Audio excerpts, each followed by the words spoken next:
اس کا دور کتنا دور ہوگا؟ جتنی بھی علامات ہیں یہ علامات قرب ظہور کی ہیں، ظہور کی نہیں۔ اب ان کو علماء نے جنہوں نے غیبت پہ کام کیا ہے، جنہوں نے سرکار ولی العصر پہ بات کی ہے، انہوں نے جتنی بھی علائم ظہور ہیں، علامات ظہور ہیں، انہیں دو حصوں میں تقسیم کیا۔ ایک ہے حتمی علامات، ایک ہے غیر حتمی علامات۔ غیر حتمی علامات کی ہو بھی سکتی ہیں، نہیں بھی ہو سکتی، ان کے بارے میں طے نہیں ہے۔ کچھ حتمی علامات ہیں، سفیانی کا خروج حتمی علامات ہے، یمانی کا خروج حتمی علامات ہے، زمین کا دھنس جانا حتمی علامات ہے، دو گرہن اکٹھے ہونا حتمی علامات ہے۔ اب میں گفتگو غیر حتمی علامات پہ نہیں کروں گا، میں حتمی علامات پہ بات کر لیتا ہوں۔ امام کے ظہور سے پہلے جمادی الثانی اور رجب میں اتنی کثرت کے ساتھ بارشیں ہوں گی کہ زمین پر قبروں کے اندر مردوں کی ہڈیوں پہ گوشت آنا شروع ہو جائے گا۔ کثرت کے ساتھ بارشیں ہوں گی، اتنی کثرت کے ساتھ ہوں گی کہ مردوں کی ہڈیوں کے اوپر دوبارہ گوشت آنا شروع ہو جائے گا۔ اس سال ایک مہینے میں دو گرہن اکٹھے آئیں گے اور الٹے طریقے سے آئیں گے، جیسے چاند گرہن پہلے اور سورج بعد میں، سورج گرہن پہلے اور چاند بعد میں۔ پھر جب جمادی الثانی اور رجب گزر جائے گا، مصوف فرماتے ہیں کہ رمضان کی شب قدر کے اعمال کرنے کے بعد اپنے گھروں کے دروازوں کو بند کر لینا۔ میں امام ششم سے لے کے روایت پڑھوں، امام فرماتے ہیں کہ اپنے بچوں کو شیشے کے قریب نہ بیٹھنے دینا، ایک زوردار دھماکہ ہوگا۔ یہ کب کی بات ہو رہی ہے؟ شب قدر کی۔ مشرق سے ایک آگ نکلے گی جسے مغرب میں بیٹھے ہوئے لوگ دیکھیں گے۔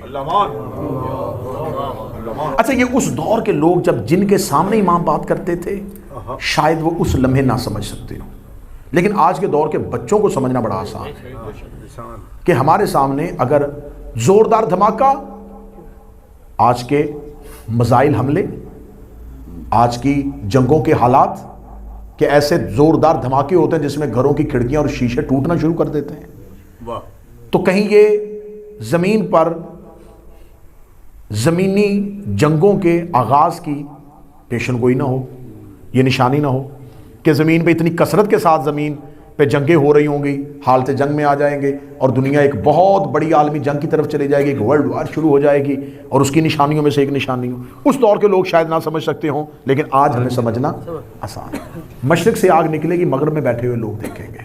اس کا مطلب ہے کہ ایسٹ میں کہیں جنگ ہوگی اور ویسٹ والے جو ہیں اس کو دیکھ رہے ہوں گے۔ نشانیاں سمجھ آ رہی ہیں؟ جنگوں کا مرکز جو ہے وہ شام ہوگا، شام سے ان جنگوں کا آغاز شروع ہو جائے گا، جسے آج فلسطین کہتے ہیں، یہ بھی اس دور کا شام ہی تھا۔ یہ تمام خطہ جو ہے یہ حالت جنگ میں آ جائے گا۔ اب یہ سلسلہ کب شروع ہوگا؟ جمادی الثانی اور رجب، بارشیں کثرت کے ساتھ، دو گرہن کا اکٹھا ہونا، رمضان میں ان جنگوں کا آغاز ہو جانا۔ اب رمضان کے بعد سوال ذکر اور ذی الحج اور پھر محرم۔ امام فرماتے ہیں کہ اس سال روز عاشور جمعہ کے دن ہوگا، اس سے پچھلی شب جمعہ امام کے ظہور کی جو حتمی علامت بتائی ہے آئمہ نے، وہ روز جمعہ بتائی ہے، کیونکہ یہی حقیقت جمعہ ہے۔ حقیقی جمعہ میرے امام ہے، حقیقت جمعہ میرے امام ہے۔ آپ خاموش رہے مگر حقیقت نماز جمعہ میرے امام ہے، حقیقت نماز میرے مولا ہے، حقیقت تسبیح میرے مولا ہے، حقیقت روزہ میرے امام، حقیقت دین میرے امام۔ کیا کہہ دیں؟ امام سے پوچھا تھا کہ مولا جمعے کے دن کو سردار کیوں بنایا؟ فرمایا یہ وہ دن ہے جس دن اللہ نے عالم ارواح میں روحوں کو جمع کر کے علی کی ولایت کا اقرار لیا۔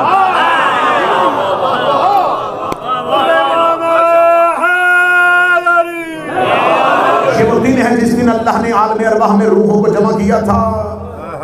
اور علی کی ولایت کا اقرار. مولا ممبر کوفہ پہ بیٹھے تقریر کر رہے تھے, سامنے صحابہ بیٹھے سن رہے تھے. ایک شخص کی طرف علی دیکھ نہیں رہے تھے, وہ بار بار اپنا چہرہ علی کی طرف کرے, علی اس کی طرف دیکھ نہیں رہے تھے.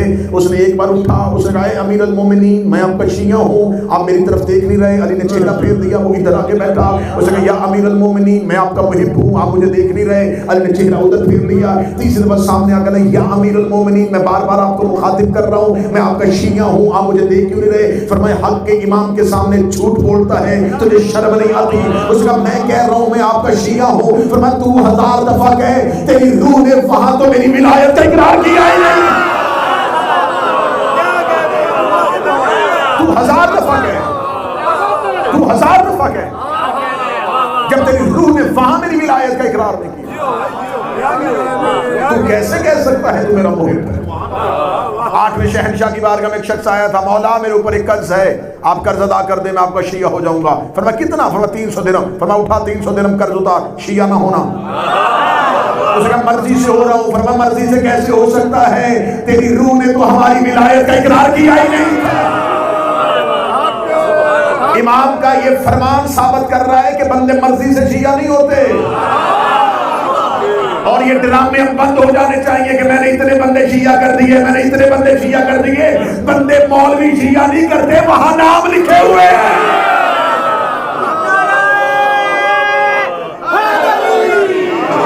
مولوی بندے شیعہ نہیں کرتے.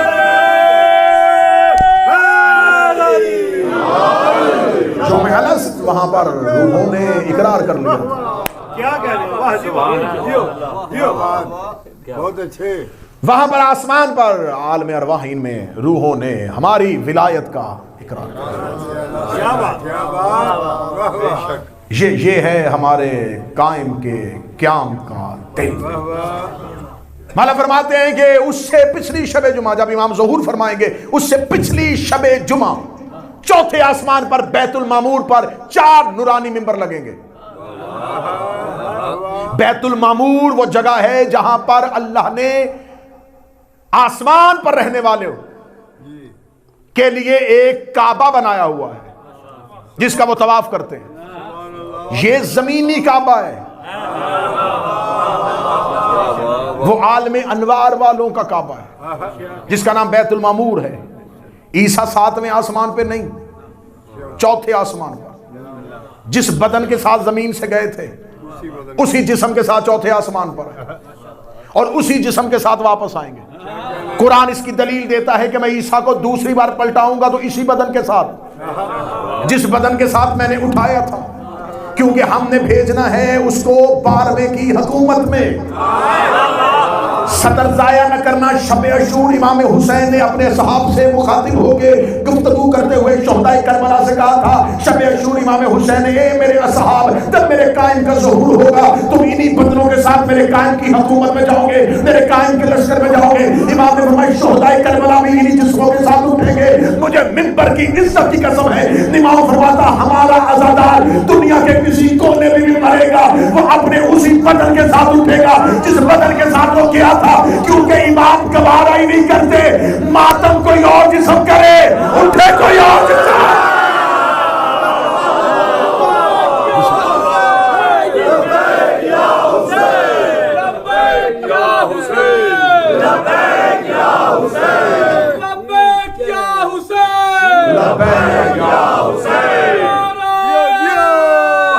بسم اللہ. کیونکہ تمہارے ہاتھ تمہارے گواہ ہیں, تمہارے سینے تمہارے گواہ ہیں, تمہاری پشت تمہاری گواہ ہے. انہی جسموں کے ساتھ اٹھایا جائے گا, کیونکہ تمہارا بدن تمہارا جسم نہیں, تمہارا گواہ ہے. سینے میں ماتم کا نشان تمہاری عزاداری کی گواہی دے گا, پشت پہ زنجیر کا نشان تمہارے عزادار ہونے کی گواہی دے گا, تمہارا بدن تمہارا گواہ بنے گا. فرمایا آخری شب جمعہ جب امام ظہور فرمائیں گے اس سے پچھلی شب جمعہ بیت المعمور میں 4 نورانی ممبر لگیں گے. اس ایک میں رسالت ماں بیٹھے ہوں گے, ایک میں امیر المومنین بیٹھے ہوں گے, ایک میں حسن بیٹھے ہوں گے، ایک میں حسین بیٹھے ہوں گے، اوصیاء اور آئمہ کی انوار نے ان ممبروں کو گھیرے میں لیا ہوگا، یا ان چار نورانی ممبروں پہ رسالت ماں اپنا صحاب نامی امامہ اپنے سر سے اتاریں گے، بس سجا والی زلفیں کھل کے نبی کے کاندھے پہ آئیں گی، یا نبی اپنے ہاتھوں کو عرش الہی کی طرف بڑھائیں گے اور بڑھا کے سورہ نور کی اس آیت کی تلاوت کریں گے، بسم اللہ الرحمن الرحیم، وعد اللہ الذین آمنوا منکم وعملوا الصالحات لیستخلفنہم فی الارض، اے میرے اللہ اس وعدے کو پورا کر جو تو نے ہمارے ساتھ کیا تھا کہ تو زمین پر ہمیں خلافت دے گا۔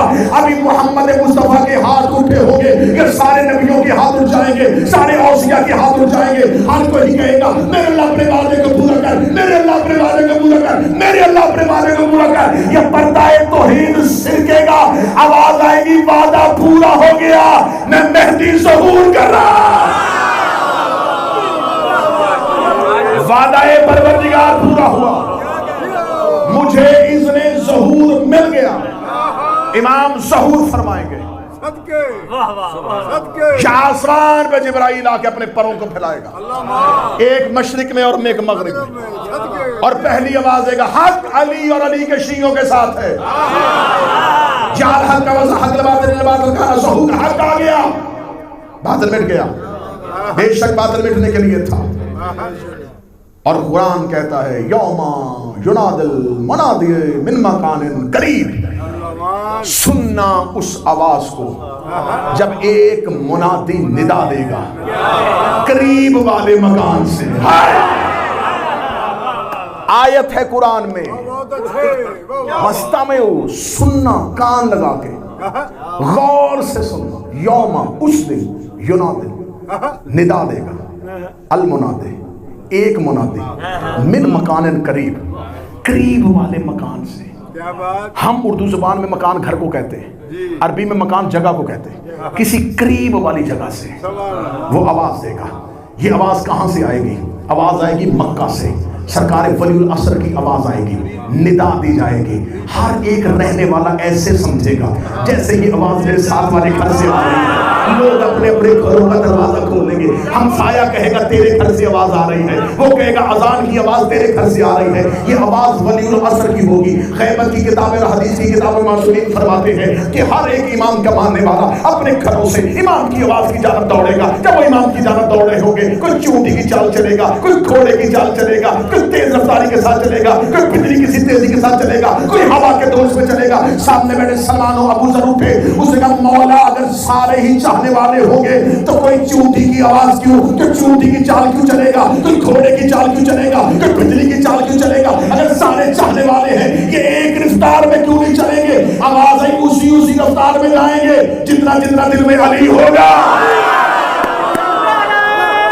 جتنا دل میں علی ہوگا، جتنا دل میں علی ہوگا اس رفتار سے امام کی جانب دوڑ رہے ہوں گے۔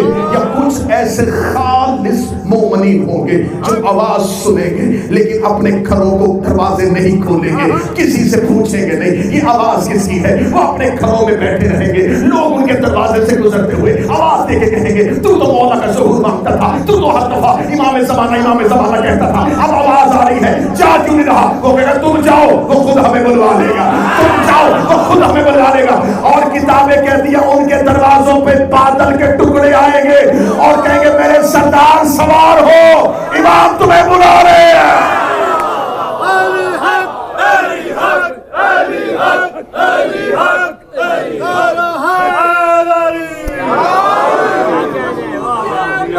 بسم اللہ۔ اور جو ظہور سے پہلے دنیا سے جا چکے ہوں گے وہ قبروں میں ہوں گے، ان کی قبروں میں بادل کے ٹکڑے آئیں گے۔ اس بارگاہ میں پڑی ہوئی ہر زیارت کی قسم کھا کے کہہ رہا ہوں، اگلے 2 دن چاہو گے میں حوالہ دکھانے کے لیے تیار ہوں، جب ان کی قبروں پہ ہر ایک بادل کے ٹکڑے کے ساتھ ایک فرشتہ آئے گا اور ان کی قبر پہ آگے جو سلام کرے گا، وہ سلام میں اتنی زیارتوں کی قسم کھا کے کہہ رہا ہوں، وہ قبر میں آ کے، قبر میں کون ہے؟ عام عزادار، شیعہ، محب، علی ولی اللہ پہ قائم رہنے والا، قائم کا ظہور مانگنے والا، فرشتے اس کی قبر پہ آ گئے، السلام علیکہ یا ولی اللہ، اے اللہ کے ولی، اے اللہ کے دوست اخرج من القبور، اٹھو اپنی قبروں سے، جس کا ظہور مانگتے تھے وہ آ چکا ہے، وہ تمہیں طلب کر رہا ہے، وہ تمہیں بلا رہا ہے۔ قبروں سے ایسے اٹھیں گے جیسے ابھی سوئے تھے، کفن سے مٹی کو چھاڑتے ہوئے، لبیک یا قائم، لبیک یا قائم کہتے ہوئے، روحیں اور بدن مکہ کی طرف دوڑ رہے ہوں گے، یا مکہ سے مشرق کی جانب، بیت اللہ سے، وادی قرا سے ایک 40 سال کا نوجوان، 8ویں شہنشاہ سے ایک شخص نے پا کے پوچھا تھا کہ کیا آپ ہی امام مہدی ہیں؟ امام نے فرمایا تو میرے جسم کی ضعیفی نہیں دیکھ رہا؟ میں کیسے مہدی ہو سکتا ہوں؟ ہمارا مہدی تو جوان ہے، جب زمانے میں ظہور کریں گے تو 40 سال کے نوجوان کی شباہت میں ہوں گے، سر پہ رسول والا امامہ، یربو نامی رسول کا گھوڑا، غصبہ نامی رسول کی اونٹنی، انگشتری سلیمان ابن داؤد کو لیے ہوئے، عصائے موسیٰ کو ہاتھوں میں تھامے ہوئے۔ اب میں صدر ماتمیوں کے لیے کہوں گا اور پوری ایک ایک لفظ کو تحقیق کے ساتھ بیان کر رہا ہوں۔ یربو نامی گھوڑا رسول کا، غصبہ نامی اونٹنی، محبت حجت میں زندگی گزارو تو یہ نہیں دیکھتے وہ کہ اس کی جنس کیا ہے۔ یربو نامی گھوڑا، غصبہ نامی اونٹنی، صحاب نامی امامہ، فاضل نامی ذرہ، انگشتری سلیمان، عصائے موسیٰ۔ امام وادی قرا سے کعبہ کی پشت سے نکلیں گے، یا پیچھے چنگھاڑتا ہوا حسین کا مرتجز آ رہا ہوگا، جو بیت العتیق میں کھڑا ولی العصر کا انتظار کر رہا ہوگا، ولی العصر کے انتظار میں چنگھاڑتا ہوا آئے گا اور آ کے کہے گا میری زین پہ سوار ہو میرا آقا۔ رسول کا بیٹا مرتجز کی زین پہ سوار ہوگا، خانہ کعبہ کے قریب آئیں گے، بغیر کسی سیڑھی، بغیر کسی سہارے، بغیر کسی کا ہاتھ تھامے ہوئے۔ جب امام کعبہ کے قریب آئیں گے کعبہ جھکے گا، بالکل ایسے جیسے رسول فتح مکہ پہ علی کے آگے جھکے تھے۔ سرکار ولی العصر کعبے کی چھت پر اپنا پاؤں رکھیں گے، کھڑے ہوں گے، کانوں پہ ہاتھ رکھ کے میرا مہدی کا اذان دے گا۔ اذان کی صدا پوری دنیا میں پھیلے گی۔ امام پشت کعبہ سے 35 لوگوں کو اٹھائیں گے، 35 لوگ پشت کعبہ سے اٹھیں گے۔ یہ دفن مکہ میں نہیں، اٹھیں گے مکہ سے۔ حدیث کی کتابیں کہتی ہیں ان 35 میں سے 25 وہ حضرت موسیٰ کے دور کے قاضی ہیں، جو حضرت موسیٰ کے دور میں عدل پہ فیصلے کرتے تھے۔ وہ 25 دفن مصر میں ہیں، اٹھیں گے مکہ سے۔ پشت کعبہ سے میرا قائم 35 لوگوں کو اٹھائے گا۔ وہ 25 حضرت موسیٰ کے دور کے وہ قاضی جو حضرت موسیٰ کے اس فرعون کے ظلم کے دور میں عدالت پہ فیصلہ کرتے تھے، ظلم فرعون کا شکار ہو کے قتل کیے گئے تھے۔ امام ان 25 کو اٹھا کے کہیں گے جاؤ میری حکومت آ گئی ہے، میری طرف سے قاضی بن کے عدل پہ جا کے فیصلے کرو، جس نے جس پر ظلم کیا ہے تم فیصلہ کرو گے۔ 25 ان لوگوں کو اٹھائے گا جو اصحاب موسیٰ کے دور کے قاضی، 7 اصحاب کہف اٹھیں گے، وہ جو غار میں سو رہے ہیں، وہ جو 390 سال کے بعد اٹھے تھے اور آنکھیں کھول کے پوچھا تھا مہدی آ گیا ہے، پتہ نہیں آیا اور پھر سو گئے، وہ قائم کے انتظار میں ہوں گے۔ 7 اصحاب کہف اٹھیں گے۔ یہ حدیث رسول نے بیان کی ہے، سلمان و ابو ذر سے بیان کی ہے۔ سلمان و ابو ذر نے کہا 25 اصحاب موسیٰ، 7 اصحاب کہف۔ یا رسول اللہ 3 خوش قسمت کون ہے؟ سلمان ابو ذر کا سوال کرنا تھا، رسول اٹھے، ایک ہاتھ سلمان کے چہرے، ایک ہاتھ ابو ذر کے چہرے، فرمایا 2 خوش قسمت تو میرے سامنے بیٹھے، 2 خوش قسمت تو میرے سامنے بیٹھے، ایک منا اہل بیت، وہ جو عراق کے شہر مدائن میں دفن ہے، ابو ذر ربضہ میں دفن ہے، وہ جو 7 اصحاب کہف ہیں وہ اردن میں دفن ہے، وہ جو 25 ہیں وہ مصر میں دفن ہے۔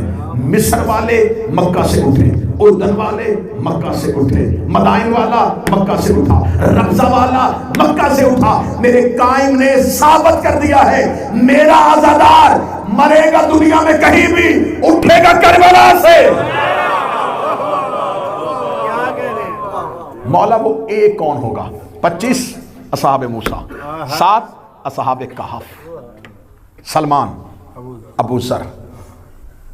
جب یہ 34 آ جائیں گے تو میرا قائم کہے گا اب آ رہا ہے میرے جد امیر المومنین کے لشکر جرار کا وہ سپہ سالار جس کی تلوار سفین میں کسی گردن پہ آ کے رک گئی تھی، یہ کہہ کہ مولا مالک اسدار وہ تلوار اسی گردن پہ دوبارہ چلا۔ اب جاؤ جا کے تاریخ سے پوچھنا مالک اسدار کی تلوار کس گردن پہ جا کے رکی تھی۔ پہنچ گیا تھا معاویہ بن ابو سفیان کے خیمے کے اندر، تلوار گردن میں تھی یا پیچھے سے کسی نے آواز دی کہ علی نے جنگ روک دی ہے، مالک اسدار نے تلوار کو نیام میں رکھا اور کہا ہائے حسرت، علی کا سب سے بڑا دشمن مالک اسدار کی تلوار کے نیچے تھا۔ لوگوں نے کہا مالک چلا دیتا تلوار، کہتا کیسے چلاتا، کلمہ علی کا پڑھا ہے۔ علی کی محبت میں تلوار چلا رہا تھا، اپنے نفس کے لیے نہیں چلا رہا تھا۔ جب یوں اتنا بڑا دشمن اتنے تصرف کے ہاتھ نکل جائے، وہ بوڑھا سفید داڑھی سفید زلفیں جلال کی حالت میں، امیر المومنین نے کہا جنگ روک۔ یوں اپنے جذبات کو قابو میں لیے ہوئے مال کے اشتر سفین میں علی کے خیمے پہ آئے۔ علی کے خیمے میں لہو سے بھری تلوار مال کے اشتر نے زمین پہ رکھی، علی کی پیشانی، علی کے قدم، علی کے ہاتھوں میں۔ امیر المومنین فرمایا مال کے اشتر میں تیرے چہرے کے جذبات دیکھ رہا ہوں، روک میرا قائم آنے والا ہے، آیا روک میرا قائم آنے والا ہے۔ پوچھتے کعبہ سے ان افراد کو امام اٹھائیں گے۔ کل کی دور میں رجت پڑھوں گا، کون کب آئے گا، کس کس معصوم کی آمد ہوگی، کیسے کیسے وہ آ کے اپنی حکومت کا دور چلائیں گے۔ سرکار ولی العصر یوں مکہ سے پشت کعبہ سے نکلیں گے، یا آسمان سے ایک سواری زمین پر اتر آئے گی، کیونکہ اذان ہو چکی ہے، صفیں باندھی جا چکی ہے، عیسیٰ زمین پر اتر چکا ہے۔ اب میں کل وہ واقعہ پڑھ چکا کہ حضرت عیسیٰ آ کے امام زمانہ جو ہیں وہ عیسیٰ سے کہیں گے کہ تو ان لوگوں کو، مجھے نہیں انہیں نماز پڑھا۔ عیسیٰ کہیں گے کہ کیسی جرت ہو سکتی ہے میری کہ فاطمہ کا بیٹا موجود ہو اور میں نماز پڑھوں۔ امام مصلی پہ آئیں گے، نماز کی امامت کروائیں گے، نماز کی امامت تمام ہو جائے گی۔ امام وہیں پہ مکہ میں اپنا گورنر نافذ کرنے کے بعد مدینہ کی طرف جا رہے ہوں گے، رستے میں خبر ہوگی کہ امام کے قائم کردہ گورنر کو قتل کر دیا گیا ہے۔ امام دوبارہ واپس آئیں گے، واپس آ کے پھر مکہ میں ایک دفعہ پھر قیام کریں گے۔ قیام کرنے کے بعد مکہ میں وہ لشکر دجال کے لوگ جو مکہ سے سفیانی کے انتظار میں کھڑے ہوں گے۔ سید حسنی خراسان سے آئے گا، یمانی یمن سے نکلے گا، سفیانی کا شام سے خروج ہوگا۔ نفس زکیہ کا قتل رکن اور مقام کے درمیان ہو جائے گا۔ اچھا، جب میں نے غیبت کی کتابوں میں خراسان، اچھا خراسان پرانا نام، افغانستان کو بھی خراسان کہتے ہیں، آج کے ایران کو بھی خراسان کہتے ہیں، لیکن جب میں نے اس نشانی کو غور سے پڑھا تو اس میں یہ ہے کہ خراسان سے جو آئے گا نا لشکر، ان کے ہاتھوں میں سیاہ پرچم ہوگا۔ میں نے پھر اس کے بعد دنیا میں جتنے ممالک ہیں ان کے تمام کے پرچم دیکھے کہ کسی کا پرچم ایسا ہو جو سارا ہی سیاہ ہو، تاکہ پتہ چلے یہ کسی ملک کی فوج آ رہی ہے۔ تو ایران کے پرچم میں سیاہی نہیں، افغانستان کے پرچم میں بھی سیاہی نہیں، اور لشکر خراسان سے آ رہا ہے، اور آ بھی عاشورہ کے دن رہا ہے۔ اب مجھے نہیں پتا یہ نشانی مجھے یہاں پڑھنی تھی کہ نہیں پڑھنی تھی، پھر مجھے پتا چل گیا یہ کسی ملک کی فوج نہیں آ رہی، حسین کے ماتمی جلوس آ رہے ہوں۔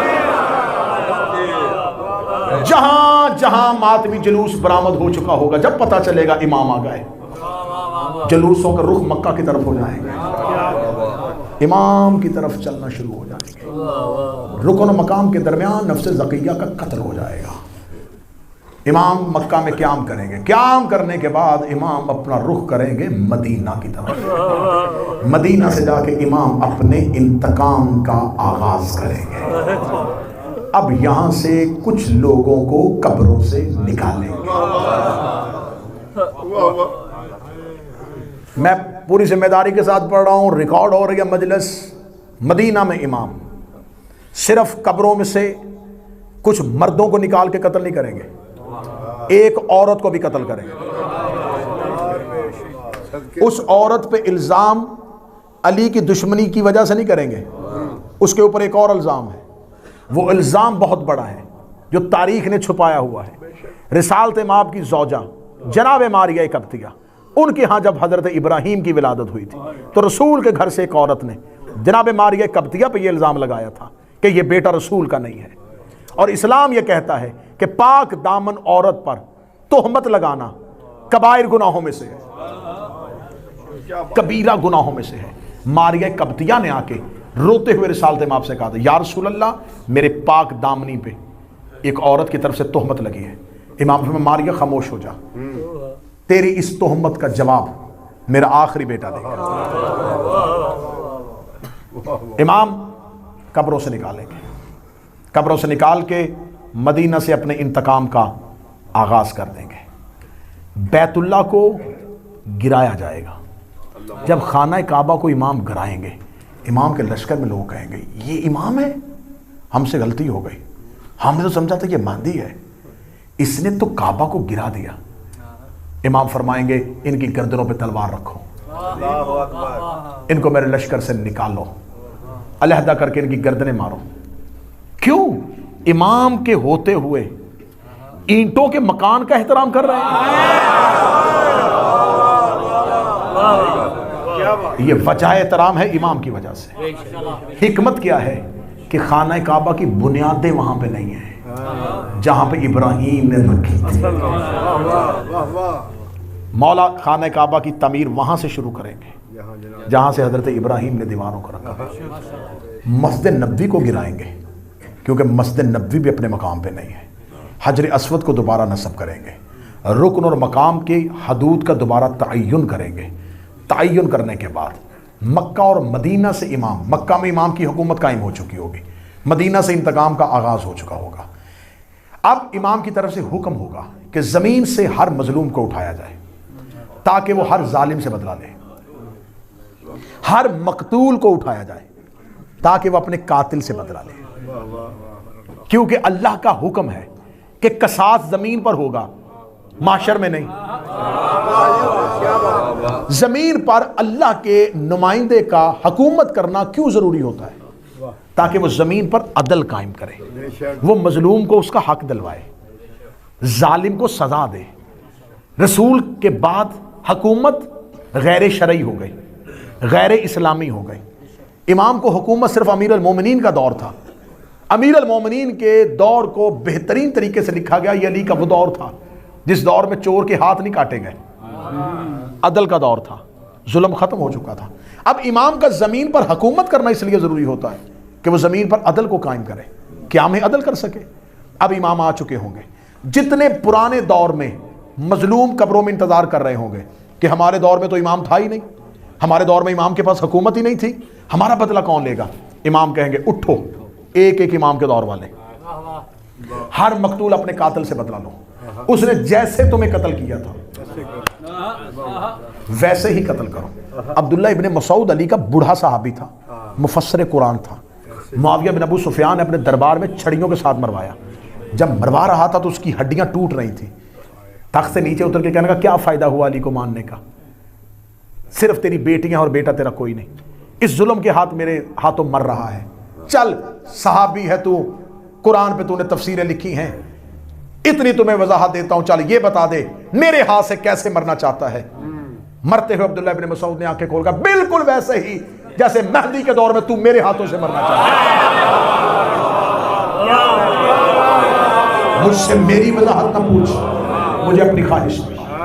امام ہر مقتول کو کہیں گے اٹھ اپنے قاتل سے بدلا لے. ہر مظلوم سے کہیں گے اٹھ اپنے ظالم سے بدلا لے. ہر مقتول قاتل کی گردن کاٹ رہا ہوگا. ہر مظلوم اپنے ظالم کا گریبان پکڑے ہوئے ہوگا. زمین پر عدل کا قیام مدینہ سے شروع ہو جائے گا, مکہ سے شروع ہو جائے گا. ادھر سے سفیانی خروج کرتا ہوا مکہ کی جانب بڑھ رہا ہوگا, وادی بیضا کے قریب آئے گا, یا وادی بیضا کے قریب ادھر سے امام کا لشکر وہاں پر پہنچ جائے گا. جو بھی امام کا لشکر پہنچے گا گھمسان کا رن پڑ جائے گا, کڑکتے ہوئی بجلیاں, تلواروں کا شور, دونوں طرف سے لشکر. ادھر سے شیطان اپنی پوری طاقتوں کے ساتھ امام کا رستہ روکنے کے لیے مکہ کے قرب میں وادی بیضا میں کھڑا ہوگا. ادھر سے امام کا لشکر وہاں پہنچ جائے گا, گھمسان کا رن ہو رہا ہوگا, گردنیں زمین پر گر رہی ہوں گی, دھڑ ہواؤں میں اڑ رہے ہوں گے. اس گھمسان کے رن میں شیطان خود لبادہ بشری میں انسانی بدن کے آگے امام زمانہ کا مقابلہ کر رہا ہوگا. دجال اپنی پوری طاقتوں کے ساتھ ہوگا, سفیانی اپنی پوری طاقتوں کے ساتھ ہوگا. ہم نے ہر صورت میں مہدی کا رستہ روکنا ہے, ہم نے مکہ سے آگے اس کو حکومت نہیں کرنے دینی, ہم اس کا یہیں پر رستہ روک لیں گے. یا امام زمانہ اپنے پورے لشکر کے ساتھ, امام کے ساتھ کون کون ہوگا؟